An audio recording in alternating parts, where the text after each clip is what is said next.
자, 응급간호 6번째 단원입니다. 화상, 열중증, 동상 세 가지 배우는 단원인데요. 이번 시간에는 열중증과 동상 내용 보도록 할게요. 자, 그러면 열 손상 보도록 할게요. 자, 열 손상은요, 다른 말로 우리가 열중증이라고도 해요. 자, 같은 말이에요. 열 손상, 열중증. 자, 같은 말이고, 우리가 종류를 4가지 볼 건데, 자, 종류 무엇 있는지 먼저 볼게요. 자, 일사병. 그리고 열사병 2개 같이 비교해서 볼 거고요. 그리고 열경련, 열피로 이렇게 4가지 종류를 볼 거예요. 자, 그럼 먼저 일사병과 열사병 비교해서 2가지 먼저 볼게요. 자, 일사병은 고열의 직사광선 이런 말로 시험 시작해요. 고온의 직사광선 그리고 열중증 종류 우리가 지금 4가지 볼 건데요. 그 중에서 가장 흔하다 이게 포인트예요. 자, 시험 나오는 포인트 고열의 직사광선 그리고 열중증에서 가장 흔하다 라는 거 우리가 흔히 더운 날 밖에 이렇게 있다가 햇빛을 많이 쬐고 어지럽다 하고 픽픽 쓰러지는 이런 게 일사병이라고 생각하시면 돼요. 그래서 항상 무더운 환경에서 심한 활동 후 이런 조건으로 나오고요. 자, 열사병도 마찬가지로 더운 환경 때문에 생기는 건데 고온에 그리고 고습 같이 기억해 주시면 돼요. 온도도 높고 습도도 높은 환경에서 우리 발생하는 게 열사병이고 일사병이 심해지면 열사병으로 간다. 이렇게 보시면 돼요. 자, 열사병 같은 경우는 체온 조절 중추에 장애를 입어서 뇌 온도가 올라가는 증상이 있어요. 자, 포인트 체온 조절 중추에 장애가 있다. 자, 체온 조절 중추가 하는 역할은 뭐냐면 우리가 더울 때는 몸에 있는 열을 발산시켜야 되잖아요. 그래서 더울 때 열을 발산시키는 방법으로 땀을 분비시키고요. 그리고 모세혈관을 확장시켜요. 우리가 땀구멍이 내가 열려라 한다고 해서 얘가 열리는 게 아니잖아요. 이런 것은 중추신경계에 있는 체온 조절 중추에서 우리 조절을 한다는 거. 그런데 더운 날 이렇게 땀 분비가 되고 모세혈관 확장으로 열을 발산해줘야 되는 상황에 이 체온 조절 중추가 망가졌다라는 것은 땀이 안 나고 그리고 모세혈관도 확장되지 않고 열이 몸 안에 계속 가둬져 있다라고 보시면 돼요. 그러면 가둬져 있는 상태에서 계속해서 몸 안의 온도가 올라가겠죠. 그래서 사망할 수도 있는 심각한 열중증 종류예요. 자, 열사병은 뭐의 장애다? 체온 조절 중추의 장애다 라는 거. 자, 열사병의 요인인자 참고로 보시면 막 타이트하게 외우실 건 아니고요. 자, 허약하거나 또는 노인인 경우 그리고 비만 그리고 만성질환이 있는 사람, 그리고 무더운 여름에 과도한 운동한 사람, 그리고 알코올 중독자, 육체 노동자, 군인 이런 분들이 열사병에 더 잘 걸린다라는 거고요. 책의 예시로 어떤 경우가 나왔냐면 자, 밀폐되고 습기, 아까 고온, 고습이라고 했죠. 그런 환경에서 격렬한 육체 활동을 했을 때 열사병의 확률이 높아진다라는 거고 그리고 밀폐된 건물에 거주하는 노령자 그리고 더운 여름날 차량 안에 갇힌 어린아이 우리 이 2가지는 뉴스에도 한 번씩 기사가 났었죠. 그러면서 책에 새로 멘트가 추가됐다라고 보시면 되세요. 자, 일사병은 정리할게요. 고온의 직사광선이 원인이고 가장 어쩐다? 흔하다 기억하시면 되고요. 자, 열사병은 고온, 고습 기억하시고요. 뭐의 장애다? 체온 조절 중추의 장애다 라고 보시면 돼요. 자, 2가지 증상 보도록 할게요. 자, 증상 보시면 일사병과 열사병이 명확하게 증상이 좀 구별이 되는데요. 일사병 같은 경우는 열이 나는데 37에서 40도 온도 같이 외우셔야 돼요. 자, 일사병은 열이 몇 도다? 37에서 40도다. 자, 그리고 중추신경계 이상은 없어요. 자, 그리고 땀이 난다라는 거. 자, 그런데 열사병 같은 경우는요. 체온이 40도 이상으로 오른다라는 게 특징이에요. 자, 체온 기억하시고 40에서 한 43도 이 정도로 열이 난다라는 거, 그리고 중추신경계 이상도 같이 동반된다라고 했죠. 그래서 아까 체온 조절 중추의 장애다라고 봤었어요. 중추신경계 이상으로 체온 조절 중추의 장애다라는 거. 그래서 몸 안에서 계속 체온이 올라간다 그랬죠. 그러다가 우리 사망할 수도 있다. 위험하다라고 했었어요. 자, 더운 날 우리 체온 조절 중추가 망가졌기 때문에 원래는 땀이 나야 되는데 열사병 같은 경우는 땀이 나요, 안 나요? 안 난다고 했죠. 자, 그래서 일사병은 체온이 오르는데 몇 도로 오른다? 37에서 40도. 열사병은 40도 이상. 자, 그리고 일사병은 중추신경계 이상이 없다. 열사병은 중추신경계 이상이 있다. 보시고요. 자, 그리고 일사병은 땀이 난다. 자, 그런데 열사병은 땀이 없다. 자, 비교해서 보시면 되고, 자, 일사병은 땀이 나기 때문에 당연히 피부가 차고 축축하겠죠. 자, 그런데 열사병은 아까 땀이 안 난다 그랬어요. 그래서 피부가 건조하고 뜨겁다라는 거. 자, 그리고 그 외의 증상들은 가볍게 한 번씩 보시면 되는데, 자, 열사병의 경우에는 얼굴이 붉은색이고요. 그리고 혼수 상태에 빠져서 의식이 없을 수도 있어요. 자, 혼수 상태에 빠지면 통증 자극을 줬을 때 환자가 무반응이에요. 통증 자극이라는 건 환자를 꼬집어 본다거나 이런 자극을 주는 거예요. 자, 그랬을 때도 무반응이다 라고 하면 우리가 혼수 상태다 라고 봐요. 자, 그리고 혈압도 떨어져요. 자, 그리고 맥박은 처음에는 빠르고 강하지만 시간이 경과되면서 약해진다라는 거. 자, 기억해야 될 거, 혈압이 좀 떨어지더라. 이 부분 좀 기억해 주고요. 자, 그 다음에 처치 볼게요. 자, 일사병 같은 경우는 그늘로 옮겨주고요. 옷 느슨하게 그냥 좀 풀어주고 시원하게 해주면 금방 괜찮아져요. 그리고 본인이 마실 수 있다, 입으로 의식이 있다 그러면 물과 이온 음료 제공한다. 자, 시험에 이온 음료라는 말 나오면 맞아요. 이온 음료 안에는 우리가 염분이나 다른 이온들이 들어있기 때문에 맞다라고 보시면 되고, 자, 일사병이 심해지면 아까 제가 열사병으로 간다 그랬죠. 그래서 의식이 나빠지거나 체온이 더 상승 시, 즉 열사병으로 진행될 것 같다 그러면 즉시 병원으로 이송한다 라는 거예요. 자, 그 다음에 열사병 처치 볼게요. 자, 열사병 시에는 체온을 낮춰주는 게 최고의 우선순위로 처치를 생각하셔야 돼요. 자, 열사병의 처치의 우선순위는 뭐다? 체온을 낮춰주는 거다. 자, 그래서 찬 식염수로 관장해주고요. 우리 관장이 배출 관장하려는 목적도 있지만 이렇게 체온을 낮추기 위해서 하는 관장도 있어요. 그래서 식염수를 차갑게 해서 우리가 주입해주는 찬 식염수 관장. 자, 그리고 얼음찜질, 얼음물 마사지 이런 것들 해주고요. 그리고 냉수 욕조에 눕혀서 마사지한다. 즉 얼음물에 사람을 담가서 사지를 격렬하게 마찰해준다. 이러면 맞는 말이에요. 자, 마찰할 때 방향은 말단에서 심장 쪽으로 하더라 라는 거. 자, 일단 열사병 환자에게 가장 최우선적으로 해줘야 되는 처치는 체온을 낮춰주는 거예요. 그래서 이렇게 얼음, 냉, 찜질을 해주고 또는 얼음물에 사람을 담그고 그리고 사지를 격렬하게 마찰한다. 마찰할 때 방향은 말단에서 심장 쪽으로. 자, 그리고 체온을 막 낮춰줘야 되기 때문에 옷은 제거하고요. 젖은 타월.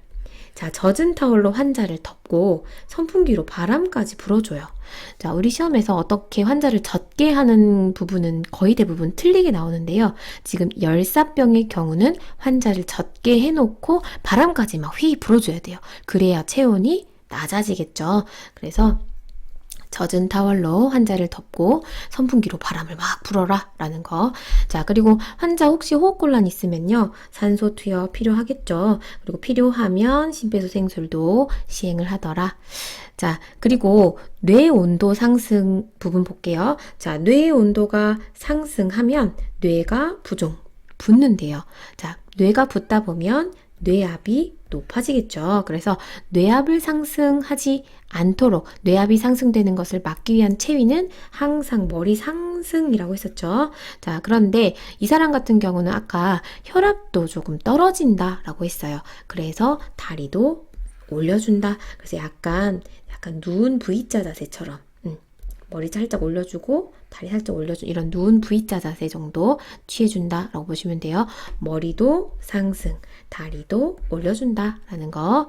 자, 그리고 빨리 얘는 병원으로 신속히 후송해야 하고요. 만약에 병원에서 투약을 한다 라고 하면 신진대사제를 투약해요. 자, 우리 몸의 신진대사가 활발해지면 열이 발생하거든요. 그래서 그것을 막아주기 위해서 항신진대사제를 투약한다라는 거. 자, 우리가 일사병과 열사병 비교를 해봤고요. 그 다음 열경련과 열피로 보도록 하겠습니다. 자, 열피로는 다른 말로 열허탈 또는 열탈진이라고도 표현을 하더라. 자, 어떤 용어로 나올지 모르기 때문에 다 같이 알아둘게요. 열피로, 열허탈, 열탈진. 자, 원인을 보시면 고온, 다습 나오고요. 그리고 이런 환경에서 심한 노동을 했을 때 생길 수 있더라. 자, 그래서 몸에서 수분과 염분이 모두 빠져나갈 때, 땀을 많이 흘렸을 때 발생한다라는 거고요. 자, 포인트를 잡으실 때 말초 혈관에 운동신경 장애로 순환성 쇼크가 일어났다. 이걸 포인트로 잡을게요. 자, 우리 더운 날 혈관이 있으면 더우면 혈관이 어떻게 되죠? 확장하겠죠. 자, 더운 날 혈관을 확장했다가 다시 또 온도가 괜찮아지면 다시 수축이 되겠죠. 자, 그런데 혈관이 확장했다가 다시 수축될 수 없을 만큼, 너무 많이 확장을 해버리면 혈관이 그대로 축 늘어져 있는 상태예요. 그래서 다시 수축이 되지 못하고 늘어져 있는 상태. 자, 그러면 그 안에 있는 혈액량은 일정하겠죠. 자, 혈액량은 이렇게 일정한데 요만큼이 지금 비워져 있다 생각하는 거예요. 빈 공간. 자, 그러면 이 양은 일정한데 혈관 안이 비어있다 생각하기 때문에 순환의 속도가 어때요? 느려지겠죠. 그러면서 몸의 혈액순환이 팽팽 잘 안 된다. 즉 순환이 안 된다 라고 해서 순환성 쇼크라고 표현해요. 그래서 제가 수업 시간에 머리끈으로 많이 설명드렸죠. 자, 머리끈도 웬만큼 늘리면 다시 원래 모양대로 돌아가요. 그런데 너무 많이 늘리면 어때요? 다시 원래대로 돌아가지를 못한다 라고 했었죠. 혈관도 마찬가지로 적당히 늘어나면 확장을 했으면 다시 수축이 가능한데 너무 많이 더워서 확장이 돼버리면 다시 수축이 되지 못한다. 그런 상태에서 순환이 잘 안 되기 때문에 우리가 순환성 쇼크가 발생할 수 있다. 그 상황을 우리 열피로라고 한다는 거죠. 그래서 운동신경이라는 게 그렇게 확장했다, 수축했다. 이 운동신경을 뜻해요. 자, 그래서 증상 보시면 뭐 두통, 빈혈, 무력감, 피부는 차고 창백하다 이런 것들은 큰 특징은 아니에요. 자, 체온 보시면 체온은 정상이거나 약간 상승한다 라고 보시고 땀이 굉장히 많다라는 거 기억하시면 돼요. 땀이 굉장히 많이 난다. 그리고 혈압 아까 어떻게 된다고 그랬죠? 떨어진다 그랬죠. 자, 처치는 어떻게 하냐? 자, 아까 빈 공간 여기 있었죠. 요 공간만큼 우리 혈관이 비어있다 라는 것이 여기를 뭔가 액체로 채워줘야 돼요. 자, 채워줄 때는 물, 소금물, 증류수 다 가능하고요. 수액도 모두 가능해요. 자, 그리고 투약을 혹시 한다고 하면 심장의 힘을 강하게 뛰게 하는 우리 강심제를 투약해요. 자, 강심제는요, 말 그대로 강하게 한다. 누구를? 심장을 이 말이에요. 자, 심장을 강하게 뛰게 하는 약. 자, 그런데 이 약을 투약하면요, 심장이 쥐어짜는 힘은 강하게 되는데 뭐가 문제점이 있냐면 맥박수가 줄어들어요. 그래서 투여 전에 꼭 확인해야 될 게 맥박수를 확인하더라. 그래서 60회 미만이면 투여하지 않는다라는 거 강조했었죠. 자, 강심제 투여 전에 뭐 확인한다? 맥박수 확인한다. 시험 잘 나오고요. 자, 그 다음에 혈압 떨어지기 때문에 우리 머리는 좀 낮춰줘서 혈압을 높여주는 체위를 조금 취해준다라는 거 같이 보시면 되세요. 자, 말초혈관 운동신경 장애로 순환이 잘 안 되는, 혈액순환이 잘 안 돼서 쇼크까지 빠질 수 있는 열중증을 뭐라고 한다? 열피로, 열허탈, 열탈진이라고 하고요. 자, 이거 같은 경우는 혈관이 비어있다 라고 생각하기 때문에 물이나 소금물, 증류수 수액도 모두 다 가능하다. 자, 그리고 약을 투약한다 라고 하면 어떤 약? 강심제 투약을 하고, 자, 심장을 강하게 뛰게 하는 강심제를 투약했을 때 맥박수는 어떻게 된다? 느려진다. 그래서 투여 전에 항상 확인해야 될 것이 맥박수 확인해서 몇 회 미만이면 60회 미만이면 투여하지 않는다. 자, 그리고 증상으로 혈압이 어쩐다 그랬죠? 떨어진다 라 그랬어요. 자, 혈압 떨어지기 때문에 체위는 머리를 낮춰준 체위를 취해줘서 혈압을 좀 높여준다 라는 거. 자, 그 다음에 열중증 마지막으로 열경련 볼게요. 자, 열경련 같은 경우는 이것도 마찬가지로 고온 환경에서 심한 발한, 땀을 많이 흘려서 오는 건데요. 자, 다량의 염분이 소실됐다. 이게 포인트예요. 자, 다량의 염분이 소실돼서 팔다리, 복부 등의 근육에 강직이 일어났다 라고 나와 있는데, 팔다리, 복부 등의 근육을 우리는 다른 말로 우리가 수익근이라고 표현할게요.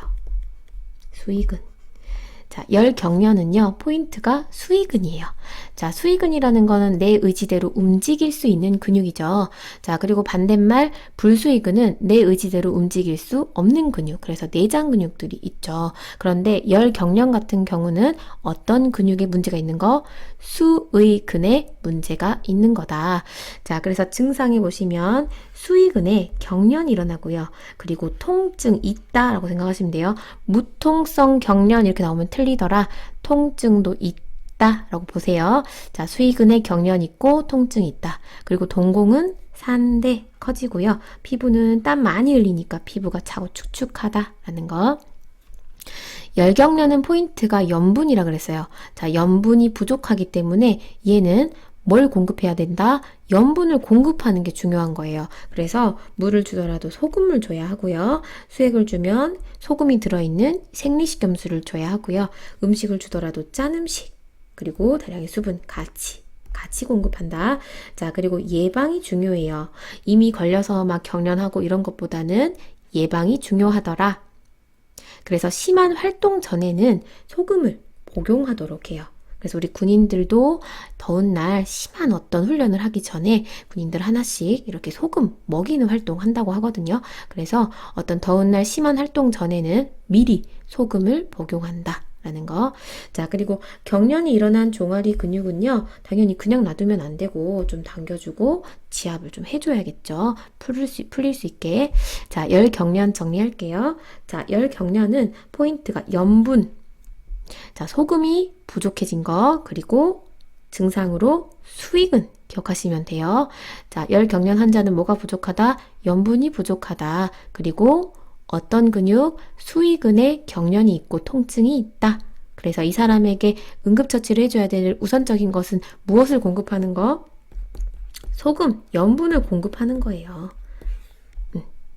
열사병 환자는 우선적으로 뭐 해야 되냐? 그러면 체온을 낮춰주는 게 우선이고요. 열경련 환자는 뭘 공급하는 거? 소금을 공급하는 게 우선이죠. 자, 세 번째 내용, 동상 볼게요. 자, 동상은 말단 부위가 추운 환경에 노출이 됐을 때 말단 부위에 있는 혈관이요, 체온을 유지하기 위해서 수축을 하고 우회를 한대요. 그러면서 말단 부분에 산소가 잘 통하지 않아서 말단이 손상되게 되는 이것을 동상이라고 하고요. 그래서 산소가 잘 통하지 않으면 우리 항상 그 부분이 괴사된다라고 했죠. 그래서 그 부분을 뭐 잘라내야 된다거나 이런 결과를 초래할 수도 있는 그 부분이 동상이라고 보시고, 자, 동상은 이런 원인은 시험에 안 나오고요. 나오는 것은 응급처치가 나오죠. 자, 응급처치 중요하다. 자, 일단 동상 부위는요, 우리 상승시켜놔요.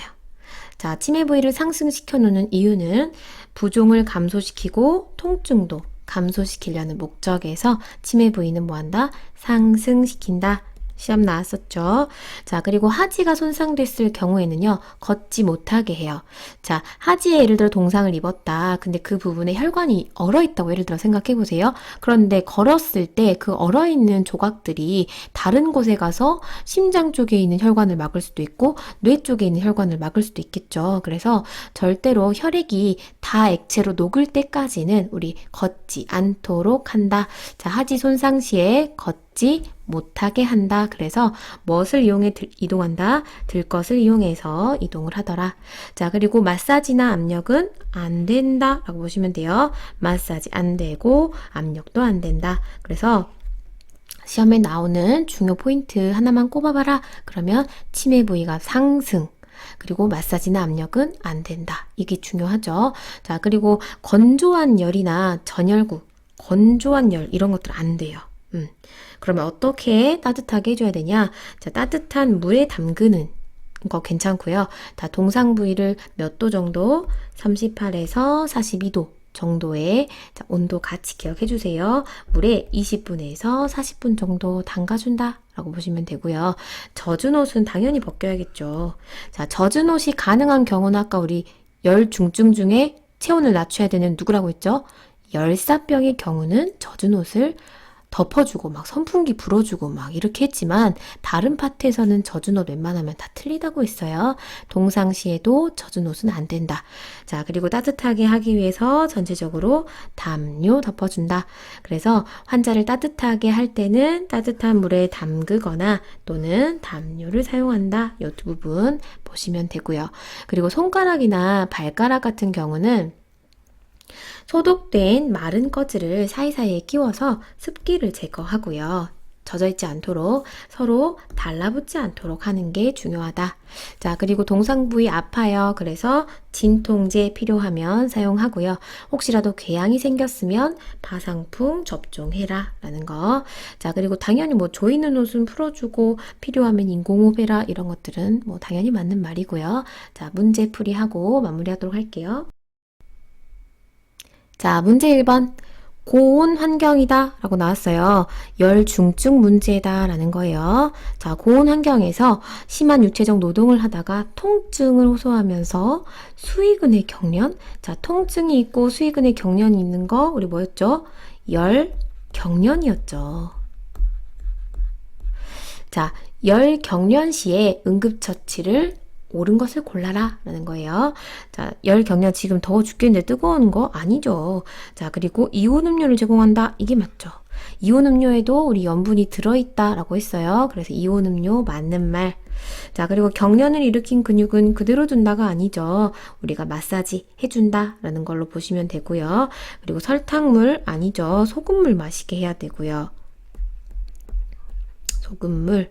자, 그리고 항신진대사제를 투여하는 것은 어느 경우였죠? 열사병이었죠. 열사병은 급선무가 체온을 낮추는 게 가장 우선이다 라고 해서 우리 신진대사를 막아주는 항신진대사제를 투약한다 라는 거 했고, 참고로 우리가 투약에서 강심제 투약하는 애 있었어요. 심장을 강하게 뛰게 해야 되는 강심제 투약해야 되는 경우는 우리가 열피로, 열허탈, 열탈진 이 경우가 있었죠. 자, 문제 2번 볼게요. 자, 동상에 대한 응급처치로 옳은 것은? 첫 번째, 치매된 부위는 상승, 맞죠? 자, 마사지나 압력은 피한다, 맞죠? 자, 상승시키고 마사지나 압력은 피한다, 1번이 답이죠. 자, 2번, 옷을 단단히 조여준다? 아니죠. 옷은 느슨하게 풀어준다 라고 나와야 하고요. 자, 3번, 궤양이 생겼을 경우 파상풍 예방접종 피한다가 아니라 한다라고 봐야죠. 자, 그 다음에 네 번째, 동상, 이도 동상 같은 경우는 수포가 생겨요. 수포가 생겼을 시에는 수포는 터트린다? 아니죠. 수포는 감염의 우려가 있기 때문에 터트리지 않는다. 자, 5번째, 하지 손상 시에는 강직 예방을 위해 걷도록 한다. 강직 예방을 위해 이런 말 트릭이죠. 이런 말 우리 헷갈리게 하려고 가운데 넣어놓는 말이에요. 이런 말 신경 쓰실 필요 없고, 하지 손상 시에는 걷도록 한다. 아니죠. 걷지 않도록 우리 무엇을 이용해서 이동한다? 들 것을 이용해 이동한다 라는 거 있었어요. 자, 문제 풀이 했고요. 우리 이 시간 마무리하도록 하겠습니다. 고생하셨습니다.